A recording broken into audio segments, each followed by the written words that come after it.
Welcome back to Primetime News. Up first this evening, a high-level investigation is underway into a suspected case of arson at the nation's parliament at Gordon House on Duke Street. The incident happened early Sunday morning. Halshane Burke has the details. According to reports, the incident happened sometime before midnight on Saturday. This has resulted in minor damage to the entrance doors.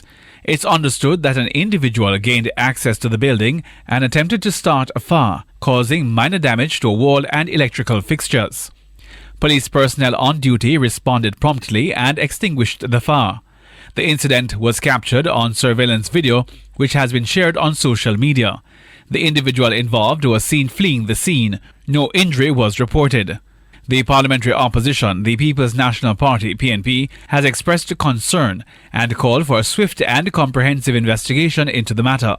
The PNP views the incident as an attack on the country's legislative symbol and is urging law enforcement to take necessary measures to ensure the security of parliamentary institutions and bring those responsible to justice. Meanwhile, in a release Sunday afternoon, Clerk to the Houses of Parliament, Colleen Lowe, indicated that Parliament is now reviewing its security arrangements.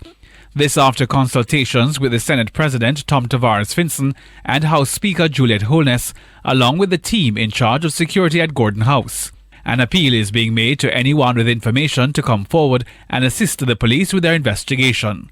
Halshane Burke, TVJ News.